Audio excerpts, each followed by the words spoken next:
Healing Hearts, a story of connection and grace. Chapter 1: The Empty Rooms. The house had never felt so quiet. I stood in the kitchen that Thursday morning, staring at the kettle as it whistled, a sharp, insistent sound that seemed too loud for a space that now held only me.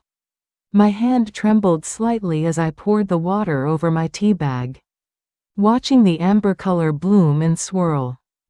73 years old, and I still couldn't get used to making just one cup instead of two. It had been 8 months since Robert passed. 8 months of well-meaning neighbors bringing casseroles I barely touched.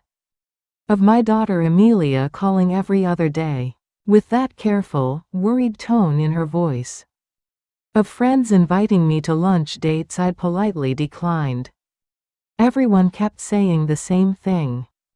"You need to get out more, Olivia. It would do you good." But what they didn't understand was that getting out meant facing a world that Robert and I had navigated together for 47 years. Every restaurant held a memory. Every park bench was where we'd sat. Every street corner was where he'd made me laugh with one of his terrible jokes. I carried my tea to the living room and settled into my armchair.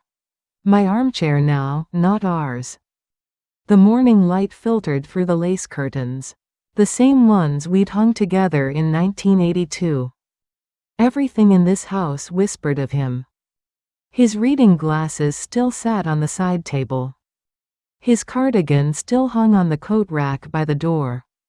I couldn't bring myself to move them. The silence pressed against my ears. Not even the tick of a clock. Robert had always wound the grandfather clock in the hallway. And after he was gone, I'd let it run down. The stillness felt safer somehow. Less of a reminder that time kept moving forward without him. My phone buzzed on the coffee table. Amelia, probably. I let it go to voicemail.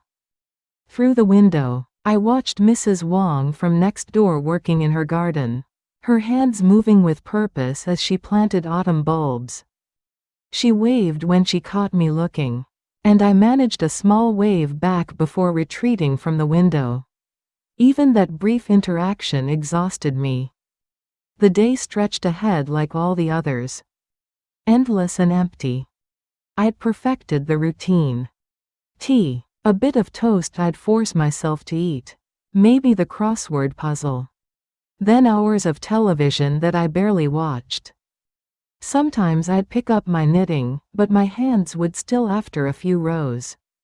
What was the point of making scarves when there was no one to give them to? The grief counselor Amelia had made me see for a while said this was normal. "Give yourself time," she'd said gently. Grief has no timeline. But 8 months felt like forever and no time at all. The rawness had dulled to a constant ache, like an old injury that throbbed in the rain. My eyes drifted to the stack of mail on the side table. Mostly junk, bills, and sympathy cards I could no longer bear to read. But there was something else. A colorful flyer that must have been mixed in with yesterday's delivery. I reached for it without much interest. Oakwood Community Center. The header read in cheerful blue letters. Volunteers needed. Share your time, share your heart. I almost tossed it aside, but something made me keep reading. There was a photo of seniors gathered around a table, laughing over what looked like an art project. Another showed an elderly man reading to a child. A woman teaching someone to knit. My phone buzzed again. This time, I picked it up. "Mom?" Amelia's voice was bright, perhaps a bit too bright. "Just checking in.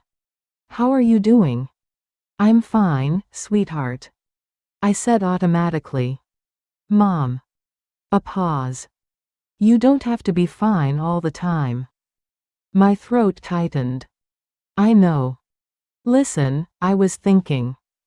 Maybe you could, actually. I interrupted, surprising myself. I was just looking at something. A volunteer program at the community center. The silence on the other end was so complete I thought we'd been disconnected. Then. Really? I don't know. Maybe. I'm just thinking about it. That's wonderful, Mom. That's really wonderful. I could hear the relief in her voice, the hope. Even just looking is a step. After we hung up, I studied the flyer again. There was a meeting the next morning at 10 o'clock for prospective volunteers. My first instinct was to find an excuse. Any excuse. But as I sat there in my silent house, with Robert's empty chair across from me, and the long, empty day ahead, a small voice in my head whispered, "What if? What if I just went to see? Just to look? I didn't have to commit to anything." That night, I couldn't sleep. I lay in bed. On my side, as always, unable to claim Robert's side as my own. And stared at the ceiling. Fear fluttered in my chest. Fear of what, I couldn't quite name. Change, perhaps. Or worse. Fear that even this wouldn't help. That nothing would ever fill the hole he'd left behind.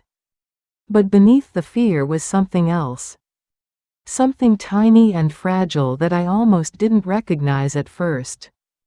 It was the faintest spark of curiosity. Chapter 2: First Steps. The Oakwood Community Center smelled like fresh coffee and something baking. Cinnamon, maybe. I stood in the entrance, my purse clutched in front of me like a shield, wondering if I could simply turn around and leave before anyone noticed me. "First time here?" a warm voice asked. I turned to find a woman about my age, with silver hair cut in a stylish bob and laugh lines framing kind eyes. She wore a name tag that read, Diane, Volunteer Coordinator. Yes. I saw the flyer about volunteering. My voice sounded rusty from disuse. "Wonderful. You're just in time for our orientation session. I'm Diane." She touched my elbow gently, guiding me down a hallway decorated with children's artwork and community announcements. "We're so glad you're here." The meeting room held about a dozen people, all roughly my age, sitting in a circle of chairs. A table along the wall held coffee, tea, and what looked like homemade muffins. Everyone was chatting, but I noticed a few people sitting quietly, looking as uncertain as I felt. "Help yourself to refreshments," Diane said. "And grab a seat wherever you'd like." I poured myself tea. Something to do with my hands. And chose a chair near the back. An older man with a weather-beaten face and calloused hands nodded at me. A tiny woman with perfectly coiffed white hair gave me a tremulous smile. Diane stood at the front of the room. Her energy palpable. "Good morning, everyone. Thank you all for coming. Whether you're here out of curiosity, because someone dragged you here," this got a few chuckles, "or because you're looking for something more in your life, you're in the right place." She clicked on a presentation. Photos filled the screen. Volunteers reading to children, helping at food banks, teaching crafts, visiting nursing homes, tending community gardens. At Oakwood, we believe everyone has something to give. Diane continued. And here's what we've learned over 15 years. When you give, you receive. Our volunteers often tell us they get far more than they give. I found myself leaning forward slightly. We have all sorts of programs, Diane explained. Our Reading Buddies program pairs volunteers with children who need extra support. Our community kitchen serves meals twice a week. We have a knitting circle that makes items for homeless shelters. We run a telephone friendship line for isolated seniors. We have a community garden, an after-school homework help program, and we organize monthly social events. She smiled at us. The beauty is, you choose what speaks to you. You choose your commitment level. An hour a week, or more if you like. This isn't about obligation. It's about connection. After the presentation, we broke into smaller groups to learn more about specific programs. I found myself drawn to a table about the reading program, though I wasn't sure why. A young staff member named Marcus explained. Our reading buddies spend an hour a week with a child who's struggling with reading, or just needs extra encouragement. You don't need to be a teacher. You just need to be patient and kind. You read together, talk about the stories, maybe do a simple craft related to the book. Do the children? Do they want us there? I asked quietly. Wouldn't they prefer someone younger? Marcus's smile was genuine. Kids are amazing. They don't care about age. They care about whether you care about them. Some of our most successful matches have been with our oldest volunteers. There's something special about the patience and wisdom that comes with life experience. Before I could overthink it, I heard myself say, I'd like to try. Fantastic. Marcus handed me a form. We'll need to do a background check. Standard procedure. And then we can match you with a child. The whole process takes about 2 weeks. As I filled out the paperwork, my hand shook slightly. What was I doing? I hadn't been around children in years. Not since Amelia's kids were small. What if I was terrible at this? What if the child didn't like me? But I kept writing. During the coffee break, the tiny woman with white hair approached me. I'm Evelyn, she said softly. I signed up for the knitting circle. Olivia, I replied. The reading program. First time volunteering? I nodded. First time doing much of anything, really. My husband passed away 8 months ago, and I've been. I trailed off, surprised I'd shared so much. Evelyn's eyes filled with understanding. My Henry died 2 years ago.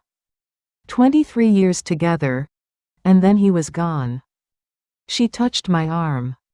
The first year is the hardest. The second year, you realize you have to find a way to keep living. Is that why you're here? Partly. But also because my hands need to be busy and my heart needed. She paused, searching for words. A reason.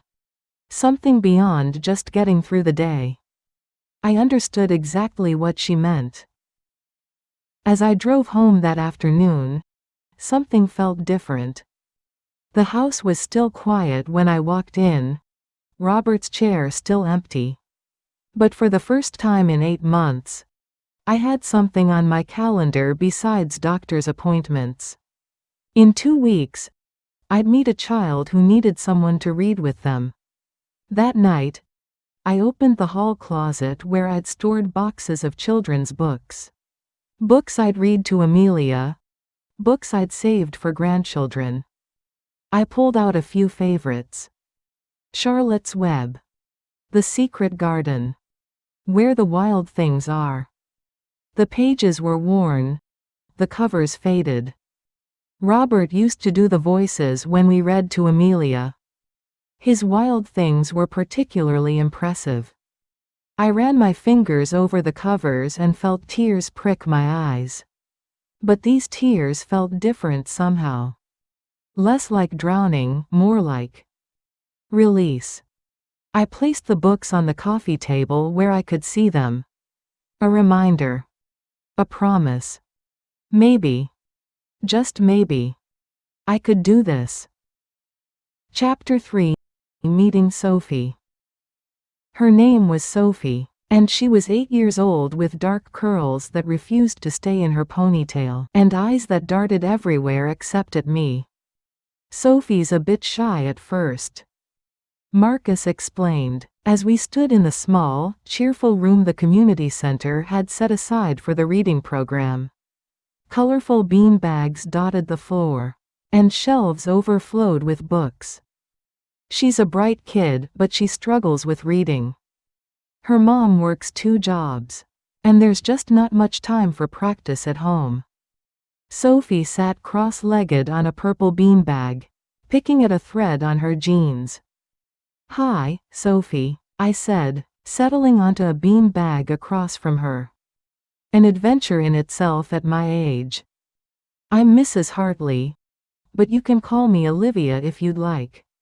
She glanced up briefly, nodded, then returned to studying her jeans. Marcus gave me an encouraging smile and slipped out, leaving us alone.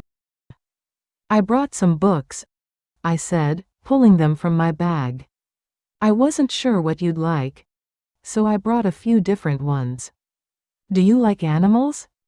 Adventures?" A small shrug. I spread the books between us. "This one is about a spider named Charlotte who becomes friends with a pig. This one is about a girl who finds a secret garden. And this one has wild things. Monsters. But the friendly kind." Sophie's eyes flickered to where the wild things are. "Should we try that one?" I asked. Another tiny nod. I opened the book, and its familiar smell. Old paper and childhood washed over me. For a moment, I was transported back to Amelia's room, Robert doing his monster voice while our daughter squealed with delight. Let the wild rumpus start. I read, and before I could stop myself, I did a little of Robert's growly voice. Sophie looked up, and the corner of her mouth twitched. We read slowly. I'd point to words and let Sophie sound them out when she felt brave enough. When she struggled, I'd help without making a fuss about it. Mostly, though, I just read, letting the story wash over both of us. When we finished, Sophie said her first complete sentence to me. "The boy gets to go home at the end." "He does," I agreed. "Even though the wild things didn't want him to leave. But he missed his mother." "Yes. And she'd saved dinner for him, even though he'd been naughty." Sophie was quiet for a moment. "My mom forgets dinner sometimes. She's too tired." My heart squeezed. "I bet she loves you very much." "She does." Sophie picked at the thread again. "Can we read another?" We read 2 more books that first day.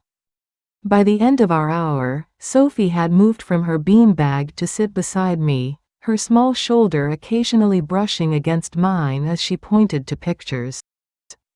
"Same time next week?"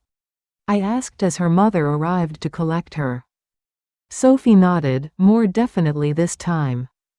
Then, so quietly I almost missed it, "Thank you, Mrs. Olivia." I drove home with unexpected lightness in my chest. An hour. Just 1 hour, and I'd been so focused on this small, shy child that I hadn't thought about Robert, or the empty house, or the weight of grief. For 1 hour, I'd been needed. That became our routine. Every Tuesday at 3 o'clock, Sophie and I would settle into our beanbags with a stack of books. Gradually, she became more talkative. She told me about her teacher, Mrs. Robinson, who gave her star stickers when she tried hard. About her best friend Jamal who could run really fast.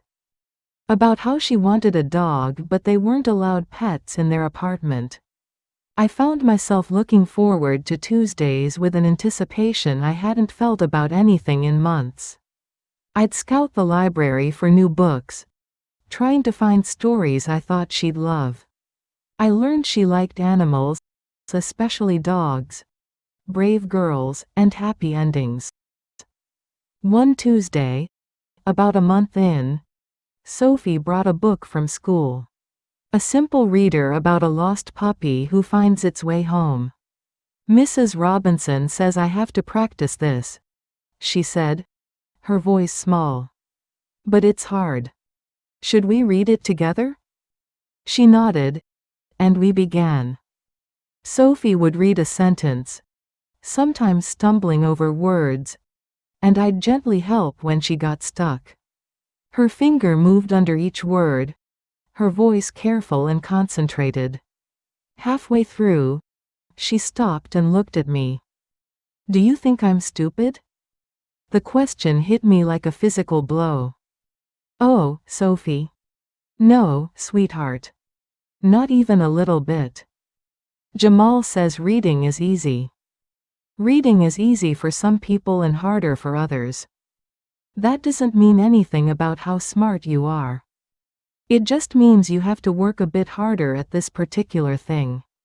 I bet there are things that are easy for you that are hard for Jamal." She considered this. "I'm better at math." There you go. Everyone has different strengths. I tucked a curl behind her ear, a gesture so natural I didn't think about it until after I'd done it. "And you know what? Every week, you get better. I've noticed. You should be proud of yourself." "Really? Really? You're one of the bravest people I know." Her smile was like sunshine breaking through clouds. That night, I realized something. For the first time since Robert died, I'd gone an entire day without crying. Not because the grief was gone. It was still there, a constant companion. But it had been joined by something else. Purpose.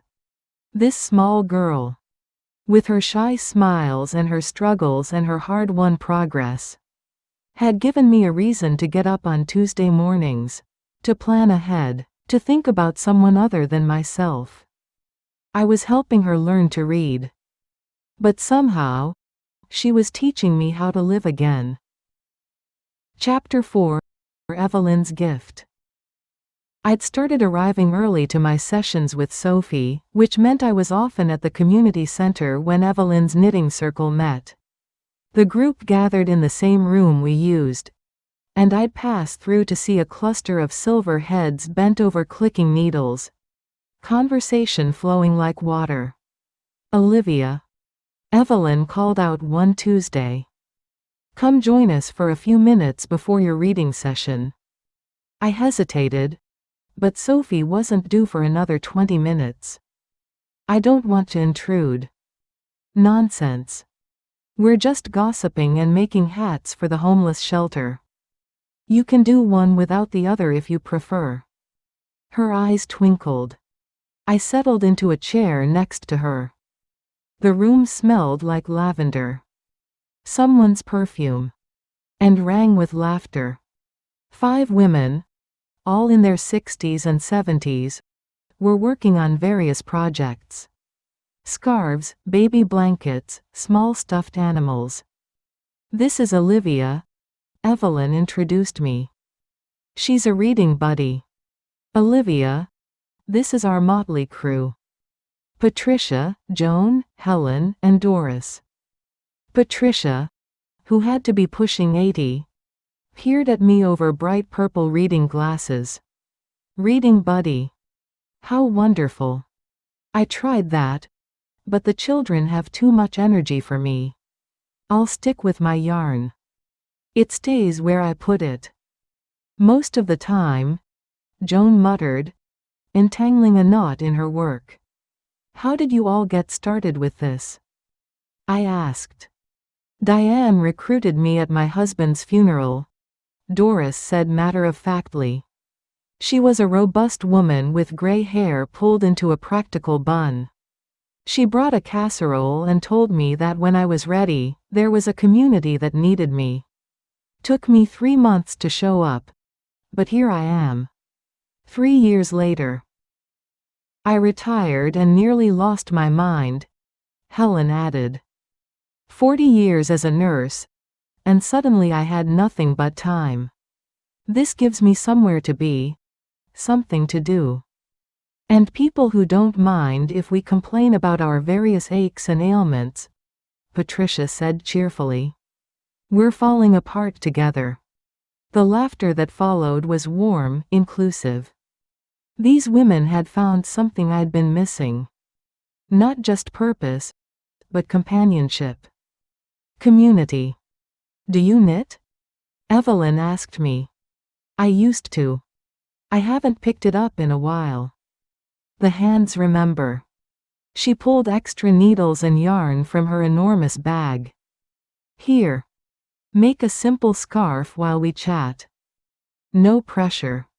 My fingers felt clumsy at first, but Evelyn was right. The hands did remember. Cast on, knit, purl. The rhythm was soothing. And as I knit, I listened to them talk. They discussed everything. Grandchildren, troublesome joints, good sales at the grocery store, political opinions they didn't always agree on but debated respectfully. But they also talked about their volunteer work with a passion that was contagious. I made 23 baby hats last month, Jones said proudly. For the hospital's preemie unit. I'm working on fidget blankets for the memory care facility, Patricia added. Different textures and things to touch. Helps keep dementia patients' hands busy. And I, Evelyn said with a grin, I'm making the world's ugliest scarf for my grandson, who specifically requested something weird and cool. She held up her work. A riot of mismatched colors and textures that should have been hideous but somehow worked. It's perfect, I said, laughing. When it was time for Sophie's session, I'd managed several inches of scarf. Nothing fancy, just simple knit stitches, but I felt absurdly proud of it. Keep that, Evelyn said. Work on it at home. And come back next week if you'd like. We meet every Tuesday before your reading time. I did go back. And the week after that. It became part of my routine. Arrive early, knit with the circle, then read with Sophie. The women embraced me without question, drawing me into their conversations and their projects. One day, about 2 months after I'd started volunteering, Patricia didn't show up. The mood in the circle was subdued. Is she all right? I asked. Her daughter called, Evelyn said quietly. Patricia fell yesterday. Broke her hip. She's in the hospital. We all sat in silence for a moment, needles stilled. We should visit, Doris said firmly. Take turns so she's not alone. And we should finish her projects, Helen added. She was making those fidget blankets for the memory care facility. She'd hate to leave them unfinished. Without discussion, they divided Patricia's works in progress among themselves. I found myself with a partially completed blanket. Squares of different textured fabrics sewn onto a soft backing, with buttons and zippers and patches of corduroy to touch and explore. I'll help, I offered. Just tell me what to do. Working on Patricia's blanket at home that week felt sacred somehow. Every stitch was a prayer for her recovery, a way to stay connected even though she was in a hospital bed across town. When I visited her 2 days later, my first time visiting someone in a hospital since Robert, she cried when I showed her the progress. You girls, she said, her voice thick with emotion. What would I do without you? But I was thinking the same thing. What would I do without them? These women, who'd welcomed me without hesitation, who'd given me not just something to do, but somewhere to belong.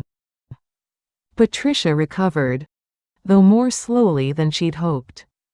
When she finally returned to the knitting circle 6 weeks later, using a walker and moving carefully, we had a party, complete with terrible grocery store cake and loud, off-key singing. "I missed you all so much," she said, tears streaming down her face. "You kept me going. Every visit, every update about the circle. You gave me a reason to work hard in physical therapy."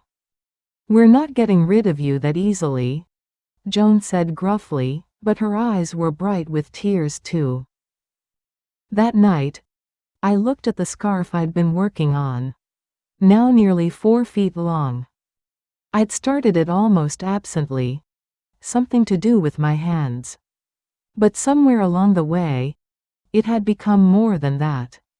Each row represented a Tuesday, a conversation, a laugh shared, a story told. Each stitch was a tiny act of creation, proof that I could still make something, still contribute, still matter. I thought about Robert, about how he'd loved my knitting, how he'd worn the lopsided scarves and crooked hats I'd made with such pride. Would he want me to stop creating because he was gone? Or would he want this? For me to find new reasons to pick up my needles, new people to make things for, new ways to share the love that still lived in my heart? I knew the answer. And for the first time since he died, thinking about him brought a smile instead of tears. Chapter 5: The Telephone Line. I'd been volunteering for 3 months when Diane approached me after one of my sessions with Sophie. "Olivia, could I talk to you for a moment?" We settled in her small office, which was covered with photos of volunteers and thank you cards from community members. "You've been wonderful with Sophie," Diane began. "Marcus tells me she's made remarkable progress, and her mother raves about you." I felt myself blush. "She's a special child." "She is. And you're a special volunteer." Diane leaned forward. "I wanted to talk to you about another program we run. The Telephone Friendship Line. I've heard the others mention it," I said. "You call isolated seniors?" "Exactly.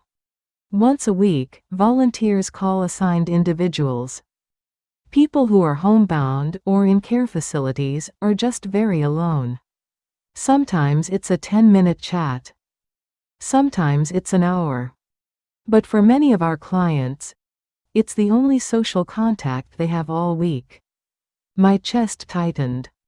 Some months ago, that could have been me. Without Amelia's persistent calls, without the neighbors who'd forced themselves on me, I could have disappeared into that isolation completely. "I'd like you to consider joining the program," Diane continued. "You have such a gentle, patient way about you. And I think you understand what loneliness feels like." She said it kindly, without pity, just acknowledgement. I appreciated that. "Would it be in addition to reading with Sophie?" I asked. "If you want.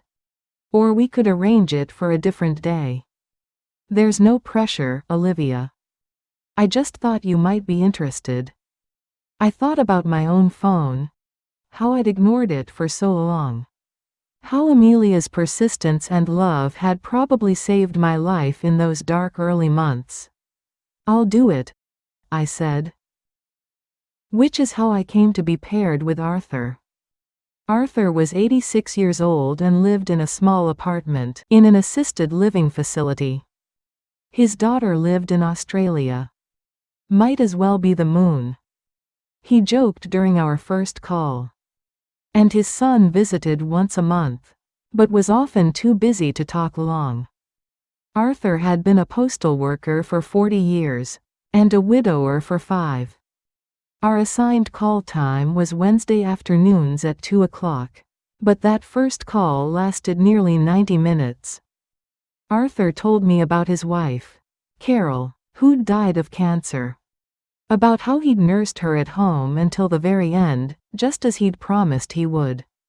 About the empty years that followed, made worse by the stroke that had taken his mobility and independence. "The worst part isn't being alone," he said, his voice raspy but strong. "It's feeling invisible. I sit in that chair by the window, watching the world go by, and nobody sees me. I used to be somebody. Now I'm just the old man in 304. You're not invisible to me," I said softly. "Tell me about when you were a postal worker. That must have been quite a career." And he did. Story after story poured out. About dogs who'd chased him. About Christmas rushes and grateful customers.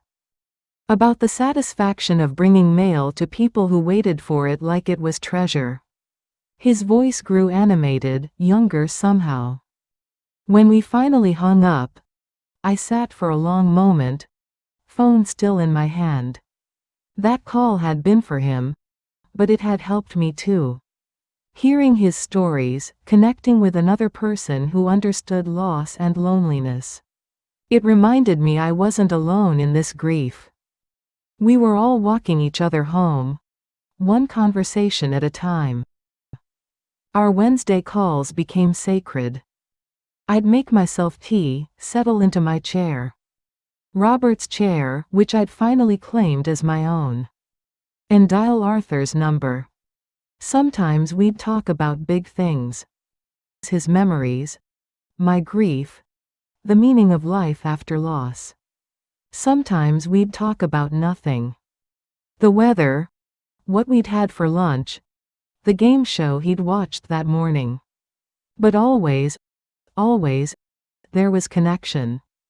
"You know what I realized?" Arthur said one Wednesday, about 2 months into our calls. "I look forward to Wednesdays now. Used to be all the days ran together, all the same shade of gray. But now I've got something to anticipate." "Me too," I admitted. And it was true. Between Sophie on Tuesdays and Arthur on Wednesdays, my week had structure and meaning. "Tell me about your husband," Arthur said one day, catching me off guard. "You mentioned him, but you've never really talked about him." I took a breath. I'd been protecting that wound, keeping Robert separate from this new life I was building. But maybe that was wrong.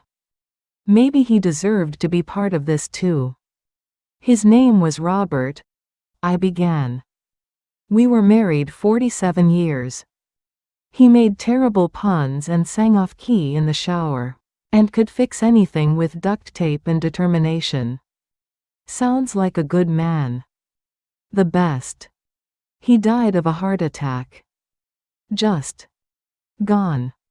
One minute we were planning a trip to visit our daughter, and the next, my voice broke. I'm sorry, Olivia. That's a hard way to lose someone. How did you lose Carol? Slowly, Arthur said. Cancer. We had 9 months from diagnosis to the end. In some ways, that was a gift. We got to say everything we needed to say. But watching her suffer. He paused. I'd trade places with her in a heartbeat if I could. I'd trade places with Robert too. We sat in companionable silence for a moment. Two people who understood that some losses leave holes that never quite heal. You just learn to walk around them. But you know what I think? Arthur said finally. I think they'd want us to keep living. Really living, not just existing. Carol used to tell me, Arthur, when I'm gone, you better not spend your days sitting around feeling sorry for yourself. She made me promise to find joy again. Did you? Some days. And some days I failed miserably. But I kept trying. And now, with these calls, with knowing someone out there cares whether I wake up in the morning, that's a kind of joy. After we hung up, I thought about Robert. If he could see me now, reading to Sophie, knitting with the circle, talking to Arthur, would he be proud? I thought he would. He'd always wanted me to have my own life, my own friends, my own purpose beyond being his wife. I'm trying, Robert, I whispered to the empty room. I'm really trying. And for the first time, the emptiness didn't feel quite so vast. Chapter 6: Community. The community center was hosting its annual volunteer appreciation dinner, and I'd agreed to go. Partly because Evelyn had insisted. Partly because Sophie had made me promise I'd be there. You have to come, Mrs. Olivia, she'd said during our session that week. I'm going to read in front of everyone, and I want you to watch me. My heart had swelled with pride. Sophie, who'd been so shy and uncertain 3 months ago, was going to read aloud in front of a crowd. The evening arrived, and I found myself standing in the community center's main hall, which had been transformed with twinkling lights and round tables decorated with simple flower arrangements. The room buzzed with conversation. Volunteers, staff, and some of the people we served, all mixing together. Olivia. Evelyn waved from a table near the front. We saved you a seat. I joined the knitting circle. Patricia, Joan, Helen, Doris, and Evelyn. Plus their various family members who'd come to support them. Marcus was there with his wife. Diane flitted from table to table, making sure everyone felt welcomed. As dinner was served, a simple meal of chicken, roasted vegetables, and salad, I looked around the room and felt something unexpected. Belonging. These people, who'd been strangers just a few months ago, had become my community. After dinner, Diane stood to speak. Thank you all for coming tonight. We're here to celebrate you.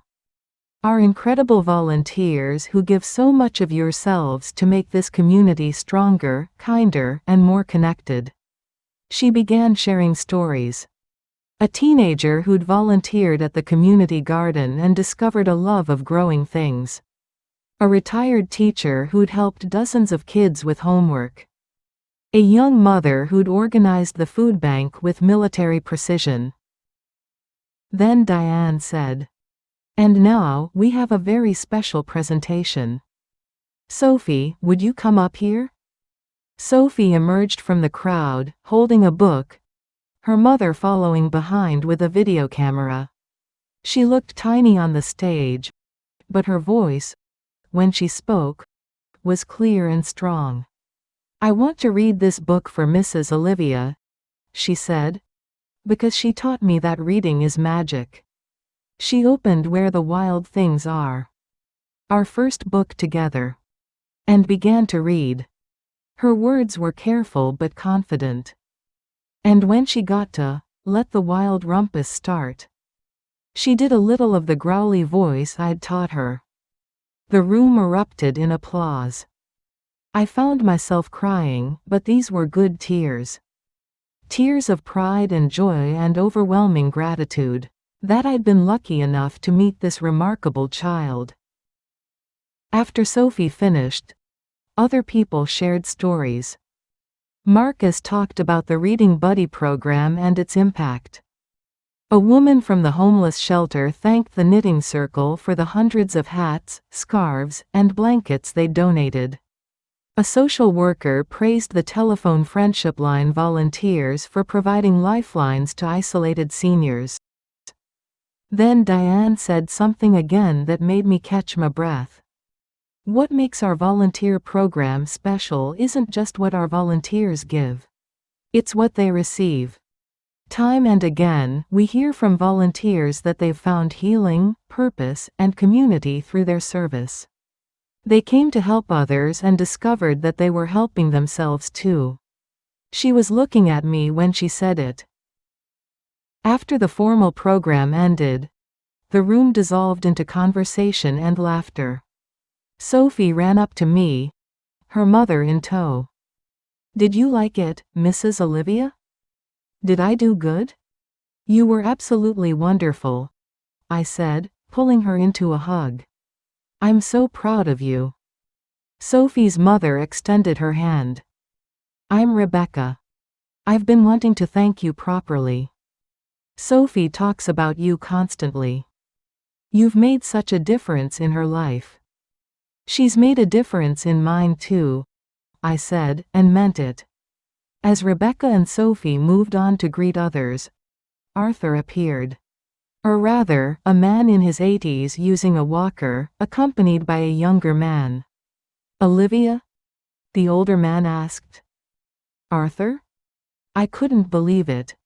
"You came." "My son drove me." He gestured to the younger man. "I told him I had to meet the woman who calls me every week. Had to put a face to the voice." I shook hands with his son, then looked at Arthur. "I'm so glad you're here." "Me too. And I'll tell you something. This is the first time I've been out to something social in 2 years. But I wanted to come. Wanted to see this place that gave me back my Wednesdays." We talked for a while, Arthur and his son and I, and it felt strange and wonderful to finally meet in person the man whose voice had become so familiar. When they left, Arthur squeezed my hand. "Thank you, Olivia. For seeing me. For making me visible again." "Thank you for the same," I whispered back. As the evening wound down, I found myself standing with Evelyn near the refreshment table, watching the crowd. "This is nice, isn't it?" Evelyn said softly. "It is. You know, when I first came here 2 years ago, I was barely holding on. The loneliness after Henry died was suffocating. Some days I didn't think I'd make it." She turned to look at me. "But this place, these people, they saved me. Not all at once. Just a little bit, week by week, until I realized I wanted to wake up in the morning again." I felt tears prick my eyes. "I understand. I know you do. That's why I'm glad you're here. And I'm glad you stayed. I almost didn't. So many times, especially in the beginning, I almost gave up. But you didn't." "No," I agreed. "I didn't." We stood in comfortable silence, watching Sophie show off her reading skills to anyone who would listen, watching Patricia demonstrate her latest knitting project, watching Marcus and Diane laugh together about something. "You know what's funny?" I said. "I came here thinking I was going to help other people. And I am. I hope I am. But I didn't expect." I struggled to find the words. "To be helped in return?"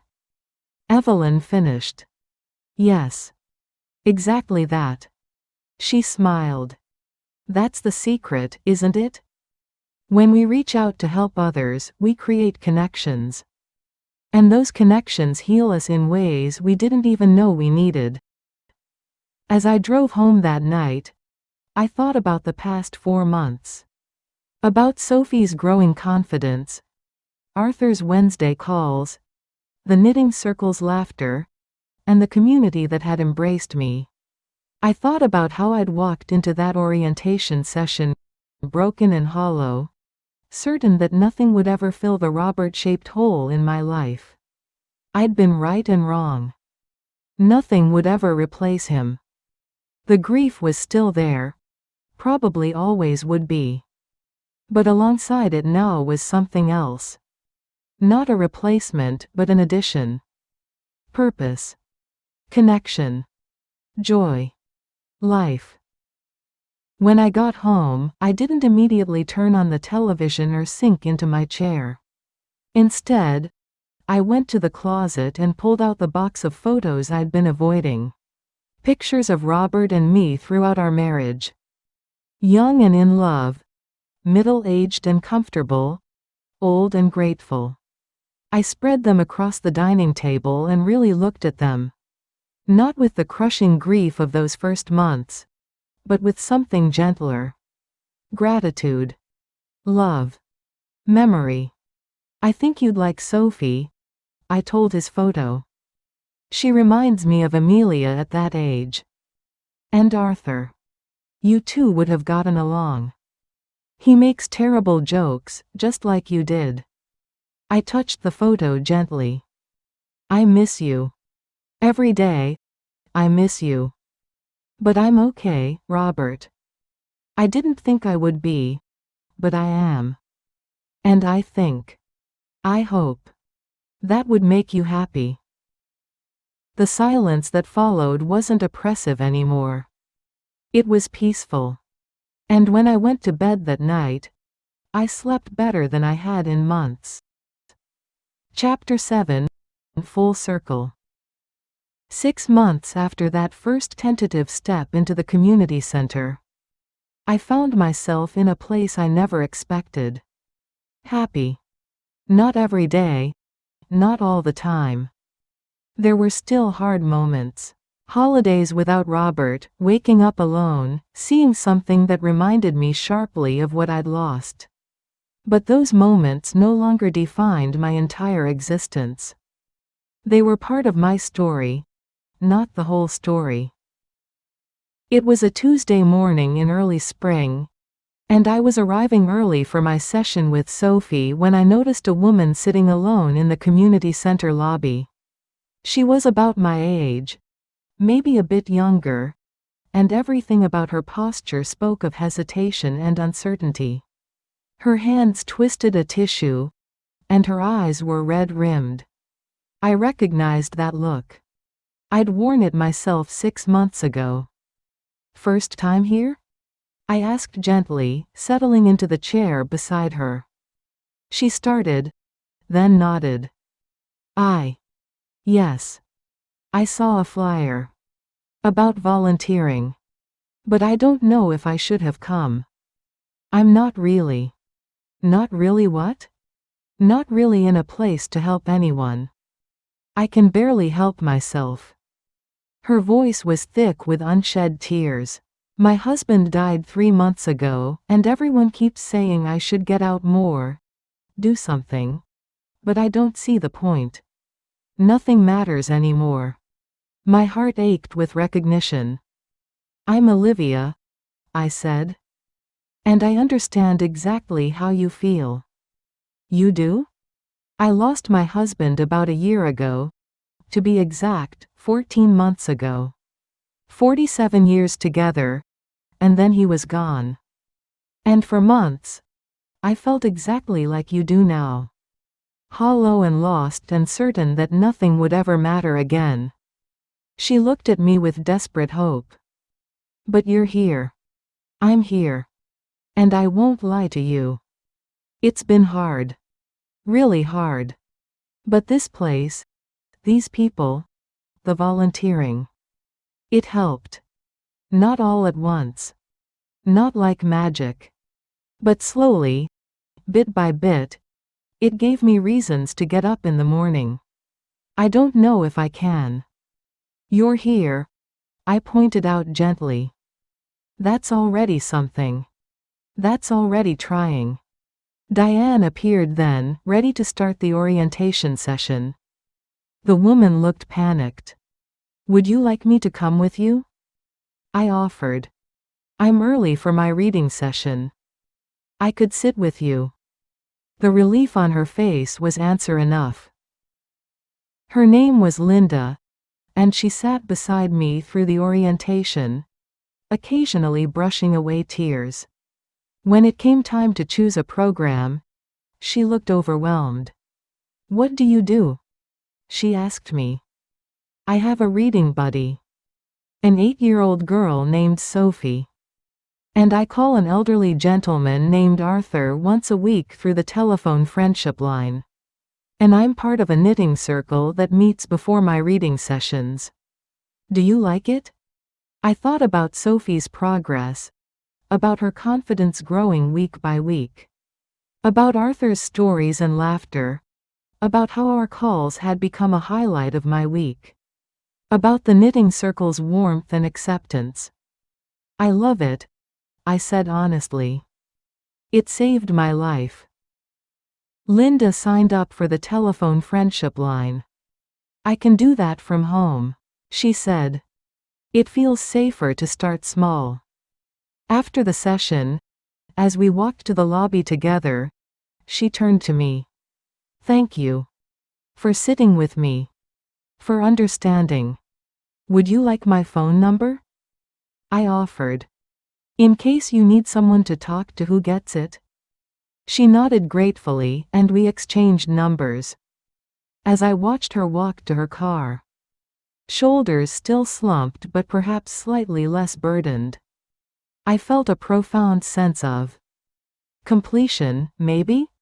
Or continuation? I'd been helped. And now I was helping. And the cycle would continue. Sophie bounded into our reading room right on time, her energy infectious as always. Mrs. Olivia, guess what? I got 100% on my reading test. Sophie, that's wonderful. I pulled her into a hug. Mrs. Robinson says I'm improving so much. She asked if I was getting extra help, and I told her about you. And she said you must be a very good teacher. You're a very good student. I'm so proud of you. We settled into our routine, but today Sophie wanted to read to me instead of having me read to her. She'd brought a book from home. A chapter book that would have been impossible for her 6 months ago. I listened as she read, stumbling occasionally but self-correcting, her confidence visible in every word. And I thought about how far we'd both come. She'd learned to read. I'd learned to live again. We'd healed each other without even meaning to. After Sophie left, I joined the knitting circle. Patricia was demonstrating a new stitch pattern and the conversation flowed easily around me. But partway through, Evelyn leaned over and whispered, I saw you with that woman this morning. In the orientation. Her husband died recently. She looked so lost. Like you did 6 months ago? Exactly like that. Evelyn smiled. And look at you now. Helping others through it. It struck me then. The beautiful symmetry of it all. I'd been broken, had been helped, and now was helping others. Not because I was fixed or healed completely, but because I'd learned that healing happens in connection, in service, in reaching beyond your own pain to touch someone else's. That Wednesday, my call with Arthur started with his usual cheerful greeting, but I could tell something was different. You sound happy, I observed. I am happy. My son came to visit yesterday, and we had a real conversation. The longest one we've had in years. And you know what he said? He said I seemed more like my old self lately. More engaged. Happier. That's wonderful, Arthur. It's because of these calls, Olivia. Because of knowing someone cares. It gave me something to hold on to, a reason to keep going. And slowly, that made everything else a little brighter. You did that for me too, I admitted. Knowing I was going to call you on Wednesdays. Knowing you were counting on it. It mattered. It gave my week structure and purpose. We helped each other, then. I think that's how it works, I said. We help each other. After we hung up, I sat for a moment, phone in hand, thinking about the web of connections I'd built. Sophie, Arthur, Evelyn, Patricia, Joan, Helen, Doris, Diane, Marcus, Linda. All these people who'd become part of my life. Each one a thread in a new tapestry I was weaving. Robert would have liked them all, I thought. He would have been proud of me for finding my way here, for choosing to keep living even when it hurt. That evening, I called Amelia. We talked regularly now, but not with the careful, worried tone that had characterized our conversations in those early months.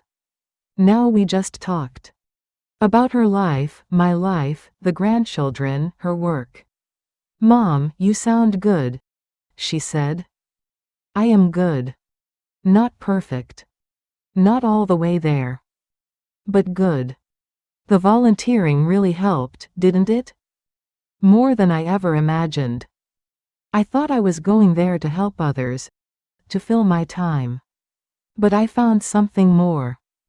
I found community. Connection. Purpose. I found reasons to keep going. I'm so glad, Mom. So glad." After we hung up, I went to my knitting basket and pulled out the scarf I'd been working on. The one I'd started that first day with the knitting circle. It was finished now, long and warm and imperfect, with a few dropped stitches and uneven tension. But it was mine. I'd made it. I wrapped it around my shoulders and felt its weight, its warmth. Then I went to the dining room, where Robert's photo still sat on the table, and I smiled at him. "Look what I made," I told him. "Look what I've become." The house was still quiet. His chair was still empty. The loss was still real. But I was still here. Still living. Still loving. Still healing. And that, I was learning, was enough.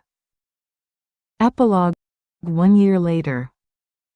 The community center was hosting a celebration for volunteers who'd been with the program for a year. And I found myself standing in the same main hall where I'd watched Sophie read a year ago. But everything was different now. Sophie, now 9 years old and reading at grade level, had become a helper herself. She assisted at the community center's after-school program, reading to younger children. "Because someone helped me," she'd said simply. "So now I help others." Arthur had become well enough to come to the center in person for a weekly lunch program. We still talked on the phone, but now we also sat together with other seniors, sharing meals and stories and laughter. The knitting circle had grown. Linda, the woman I'd met a year ago, had joined us 6 months in.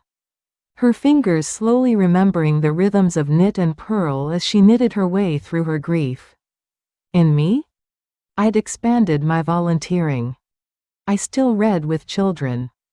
I'd taken on a second reading buddy, a shy 6-year-old named Max, who reminded me so much of Sophie. I still called Arthur. I still knit with the circle. But I'd also started helping with orientation sessions, sitting with new volunteers who looked lost and uncertain, telling them my story and offering hope. "You've come so far," Diane said to me at the celebration. "When you first walked in here, you could barely make eye contact. Now look at you. Mentoring others, building community, bringing light to everyone you touch." "You gave me a gift," I said. "A reason to keep living." "No, Olivia. You gave yourself that gift. We just provided the opportunity. You did the hard work of showing up, of staying, of opening your heart even when it hurt." As the evening progressed, I found myself surrounded by all the people who'd become my community. Sophie and her mother. Arthur and his son. The knitting circle. The other reading buddies. The telephone friendship line volunteers. We were a tapestry of stories. All of us wounded in some way, all of us healing, all of us helping each other along the path. Near the end of the evening, a young woman approached me hesitantly. "Mrs. Hartley? I'm starting as a reading buddy next week, and I'm so nervous. Do you have any advice?" I looked at her. Young, uncertain, hopeful. And smiled. "Show up. Be present. Let yourself care. And don't be surprised if you're the one who ends up being helped. That's what everyone says," she said. "That you get more than you give. It's true. I came here broken and certain I'd never feel whole again. But this community, these connections, they didn't fix me, but they gave me a reason to fix myself. They reminded me that even in loss, even in grief, there's still love to give and receive. There's still purpose. There's still life." As I drove home that night, I thought about the woman I'd been a year ago. That woman who'd sat in her silent house, drowning in grief, certain that nothing would ever matter again. That woman who'd almost thrown away the flyer about volunteering, who'd almost turned around in the parking lot, who'd almost given up a dozen times in those early weeks. I was so glad she'd kept going. So grateful she'd taken that first tentative step, and then another, and another. The house was still quiet when I arrived home. Robert's photo still sat on the dining table, alongside newer photos. Sophie at her reading celebration, the knitting circle at Patricia's birthday party, Arthur and me at a community center lunch. "Look at all of this," I told Robert's photo. "Look at the life I've built." And then, because I could now, because the grief had softened into something I could carry, I said, "I miss you. I'll always miss you. But I'm okay. We're okay." The next morning, I woke up before my alarm, something that would have been unthinkable a year ago. But today was Tuesday. Reading day with Sophie and Max. Knitting circle day. Linda's first time leading the circle on her own. I made my tea and sat in my chair.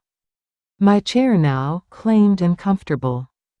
Outside, the spring sun was rising, painting the sky in shades of pink and gold. It was going to be a beautiful day. It was going to be a beautiful day, and I was here to see it.